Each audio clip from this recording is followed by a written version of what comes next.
All right, so the topic now is consciousness. Fun topic. It's a fun topic. It's a frustrating topic.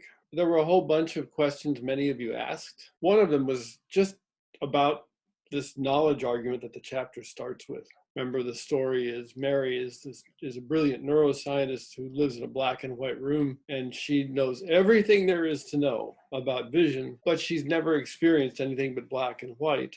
She's born into the black and white room. She never gets to leave. She never gets exposure to anything that isn't black and white. She isn't able to look at herself in color. I don't know how they dealt with that, but I it's don't know how I essentially know any of it. it's essentially as though she doesn't have color vision for most of her life, and yet she's an expert neuroscientist, so she knows everything there is to know, according to Frank Jackson, about the visual system, about visual processing in the human brain on a physical level. And the question is, if she then leaves that room and she sees a red tomato for the first time in her life, does she gain new knowledge? Right. Some sort of knowledge. Right. Right. And Jackson's thought is that she genuinely does, that she gets that there's some sort of knowledge involved in experience. And that would be for Mary or for us. But the knowledge we get through experience includes some knowledge that goes beyond the physical facts. So, goes beyond just the neuroscience and the physics of light and everything else. right. And there are other people who've had similar thoughts. So the philosopher Nagel, in 1974, I believe, had a paper called "What Is It Like to Be a Bat?" And he posed the question in the hopes of jogging our intuition that there is something that it's like to be a bat. There is some kind of fundamental phenomenal experience that a bat has, and yet we have no idea what that would be like to be a bat, to experience the world via echolocation, via sending ultrasonic impulses out into the world and having them rebound off of objects and informing us about the landscape around us in that way, etc. It's just that the bat is such an alien sort of experience that we're not supposed to be able to get it. Right, and yet we can't seem to shake the sense that there is an experience of what it's like to be a bat, just one that we don't have access to. And this notion of what it's likeness has come to strongly motivate a lot of the conversations, at least in the philosophy of consciousness. So when it comes to the knowledge argument, to Frank Jackson's Mary, the neuroscientist, in her black and white room, we think of this in terms of what it's likeness. There's a what it's likeness of red, of perceiving red, of color vision, that is something like knowledge. We can have knowledge of what it's likeness without having knowledge of the neuronal correlates, the brain states associated with what it's likeness, with the phenomenal experience. And similarly, the phenomenal experience doesn't tell us about the brain states. And so this is supposed to counter physicalism, because the idea is that physicalism is an exhaustive description of the world, that a basic physical description of the world is an exhaustive description of the world, and there's nothing else there that needs to be accounted for. So that completely writes off the phenomenal aspect, right? It forgets it. Right. To me, this argument is mistaken. The knowledge argument is mistaken. I think it's mistaken because, well, for two reasons. Someone is being bad. We have a bad cat. Bad cat. Bad cat has been banished. So I think the knowledge argument makes two kind of mistakes. One, it seems to rest on what the term knowledge cuts at, how the word knowledge cuts at the world, more than some fundamental truth about consciousness. It ends up being, well, what does the term knowledge mean? And that to me isn't interesting. It's a semantic discussion. It's not a It's not a deep philosophical discussion about what consciousness is, about what experience is. The other problem to me is that it assumes transparency. It assumes phenomenal transparency, in that it assumes that if we know a word and the word corresponds to two aspects of reality, right? To know the word is to know the identity of those aspects of reality. So to know experience is to know the brain state, and to know the brain state is to know the phenomenal state, the experiential state. I have a good counterexample to this. When I was 2 or 3 years old, I suddenly said to my mother while eating chicken, wow, it's funny that the word chicken means two different things. It means both an animal and a food. And my mother was silent. And then I completely fell apart. I lost it, right? Because I had suddenly realized that the word chicken referred both to the food and to the animal, because the food and the animal were the same thing, right? And that was horrifying to me. So you can know the word and know what it refers to and not know the identity there. Those can come apart. Yeah, there are lots of famous examples of this. One of the most famous is Bertrand Russell's case on denoting, where he recounts the fact that George IV wondered whether Scott was the author of Waverley, but he presumably didn't wonder whether the author of Waverley was the author of Waverley. So he didn't know that George IV was the author of Waverley, even though that Scott was the author of Waverley, even though Scott was the author of Waverley. That's the way knowledge works. And this goes back, of course, to Frege on the informativeness of identity statements. So the morning star and the evening star are the same star, it turns out, but we had two different names for them. We had Hesperus and Phosphorus. And so we saw the star in the morning, we saw the star in the evening, we said, that's Hesperus, that's Phosphorus, right? And at a certain point, we realized it was just the same body in the sky. It was the same thing that was going around the Earth. Going around the sun. Right, well, yeah. Being the planet Venus. Anyway, Mel's right that the knowledge context is one where you just can't assume that you know the truth of all these identities, and that's what she's after. And I think there is some of that problem with Jackson.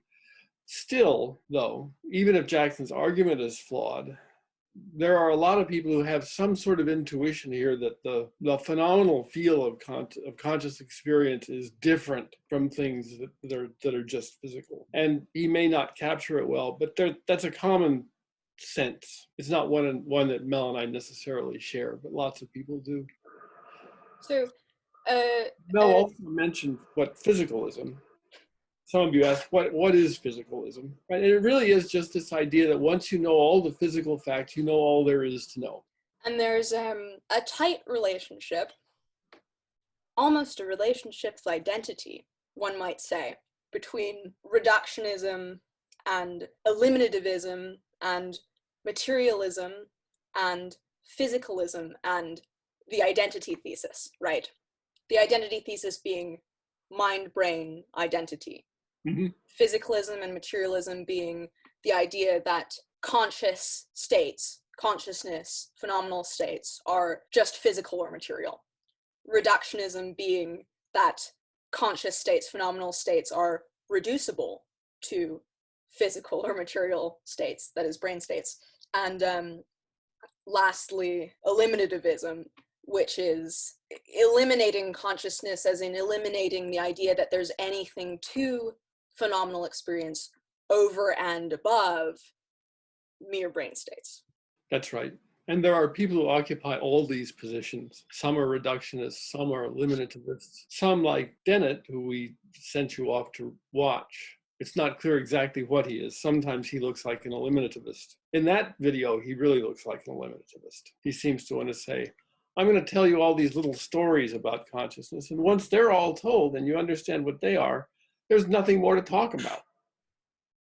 So there isn't anything, for example, in Mary's case, there isn't anything there, if Dennett is right. But those are all ways of being physicalists. So yeah, Dan has a kind of an odd position on, I think everyone has an odd position on the Frank Jackson knowledge argument, especially Frank Jackson.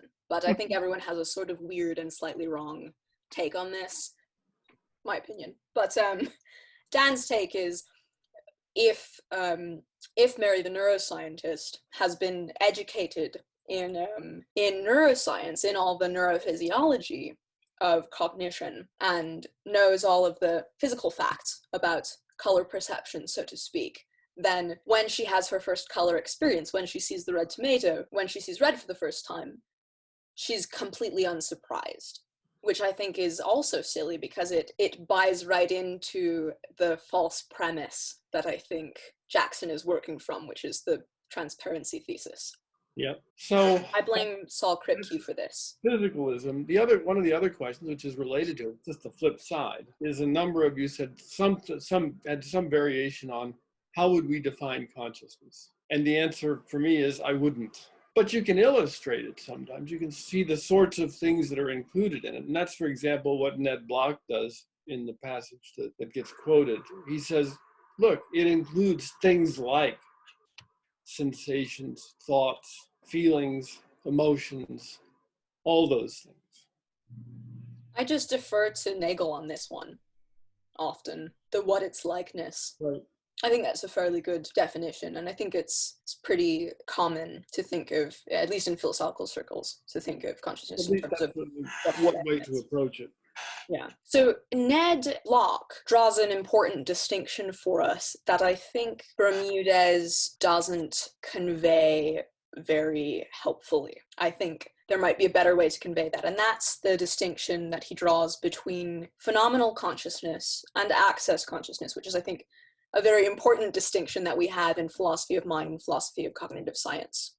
So phenomenal consciousness maps onto Nagel's what it's likeness. It's just there's something raw and phenomenal. There's something experiential to it. Access consciousness, I think, most importantly, corresponds to reportability. So you can report on something. So if I'm being put under general anesthetic, or I'm slipping into a state of unconsciousness, or I'm just waking up from consciousness, I have a kind of flash of experiences that I know that I have then, but then the moment I'm fully awake, I'm not able to access exactly, I'm not able to grasp at what those experiences are or what they're about, right?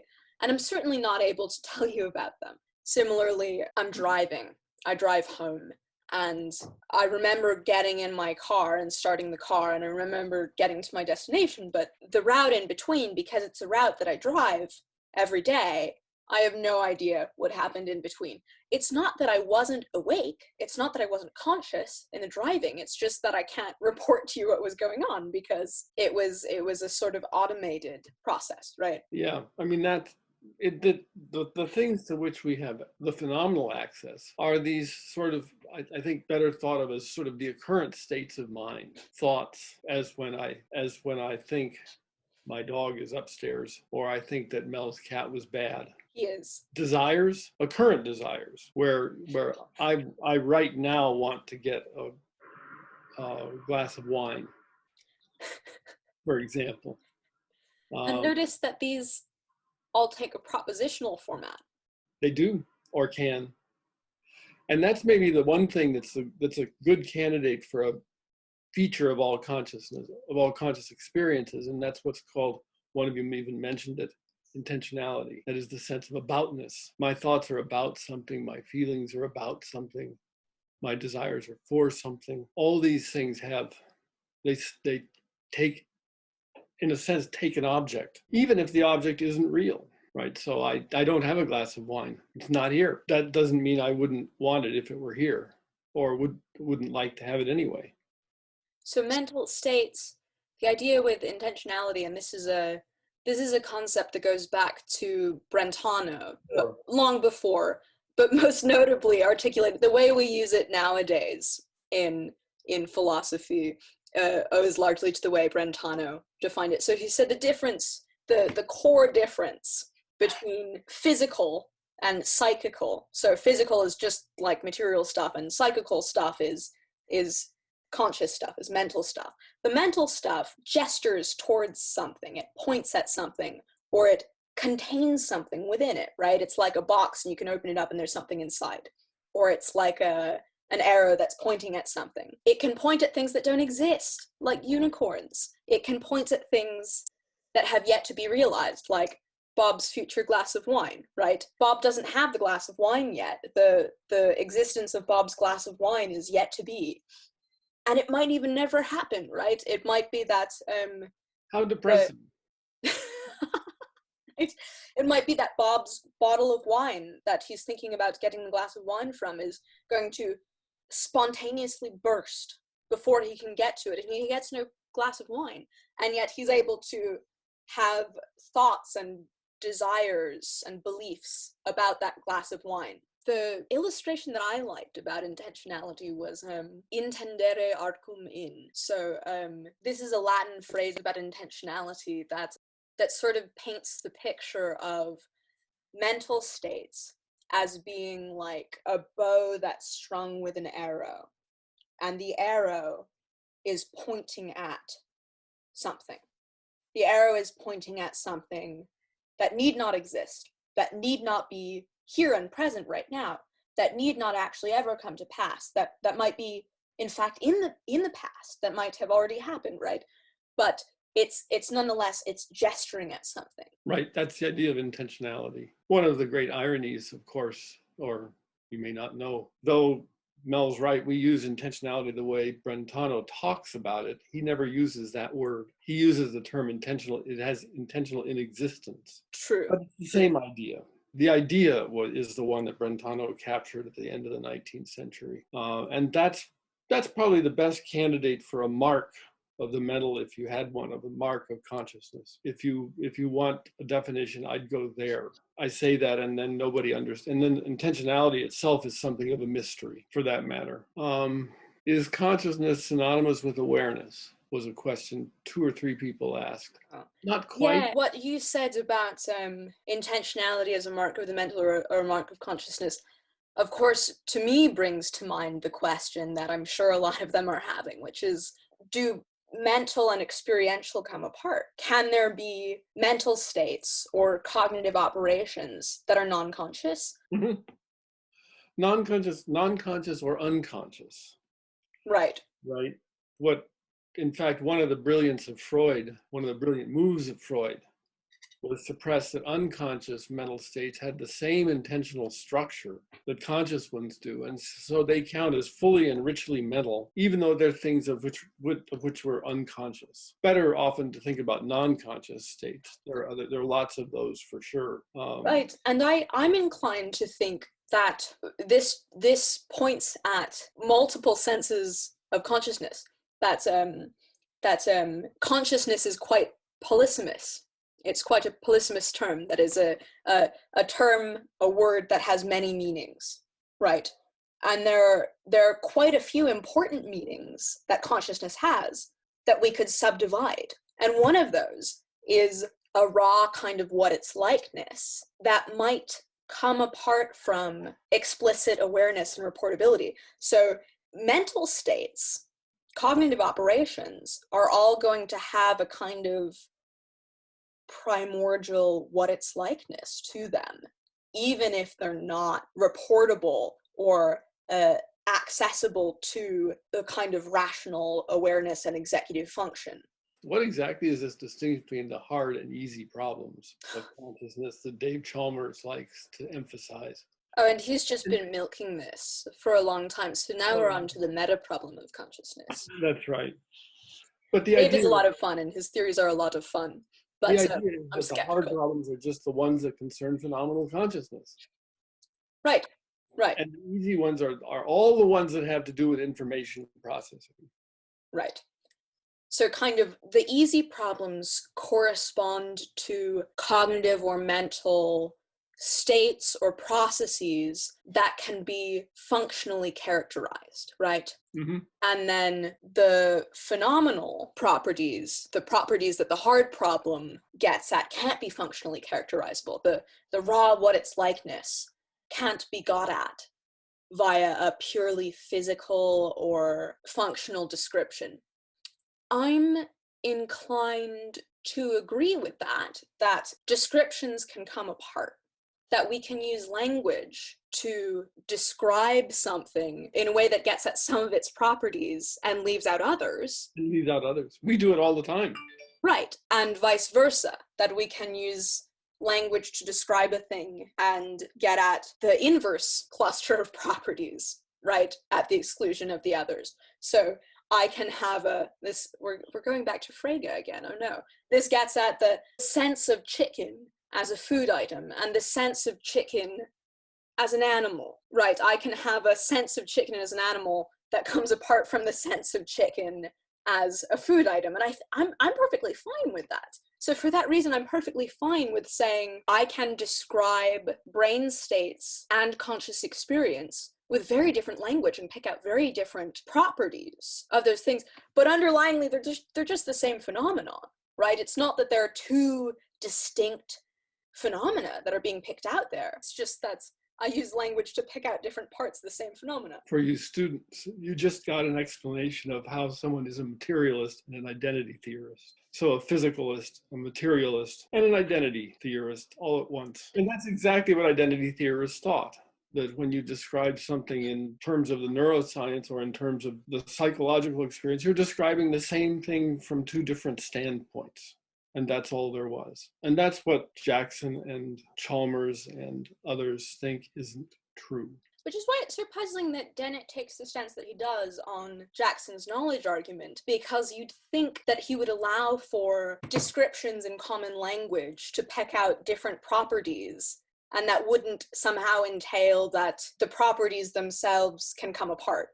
The rest of the questions that people asked were much more tightly tied to the middle parts of the chapter. What's peculiar about this chapter is he starts out with the Jackson problem, where he begins to describe what people take to be the problem of consciousness. And then he walks away from it and talks about all these things that are not parts of consciousness. At least the phenomenal. At least the phenomenal parts of consciousness. And he thinks, I guess, not really parts of consciousness at all. And then in the final section, he comes back to something about consciousness again. But in the middle, he just sort of forgets that what the topic was that he started with. So he spends time, for example, on this work from Milner and Goodale. The priming stuff. The priming stuff, and the fact that there can be vision for action.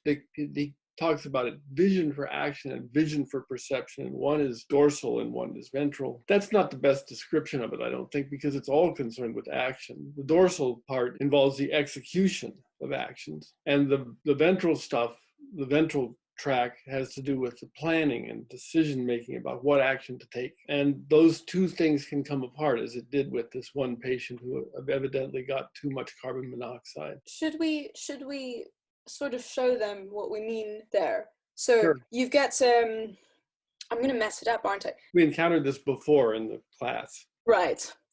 So you've got your eyeballs here, you've got these little spheres here, and they have a big cluster of nerve fibers that come out of the back of them, that come out of the back of the retina, right? And they crisscross and then go two separate ways, and then there's an upper stream and a lower stream of vision, and these sort of come apart functionally. Right. So I mean, the dorsal and ventral are puzzling if you're a biped.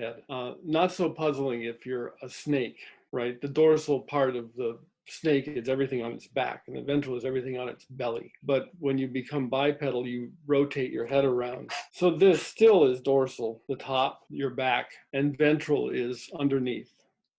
And there are these two general tracks through the brain, projecting from, as Mel said, from the back of the brain forward. Some stay more up top and some go lower. And that's the distinction that they want to draw. They want to say that actions are guided, as when you're going to pick something up, by the dorsal tracks. And the planning, the conscious thinking, is somewhere else. It's more ventral. That was a distinction. That was a set of experiments that sort of, I think, eluded many of you and you found confusing. I can see for many reasons why you find it confusing, since they both have to do with action, just different aspects of action. So that was one of the pieces that probably needed to be dealt with more thoroughly. We could bring them back to the split brain patient stuff. Mm-hmm. That might help illustrate. So we recall that we had a patient whose corpus callosum was severed, right?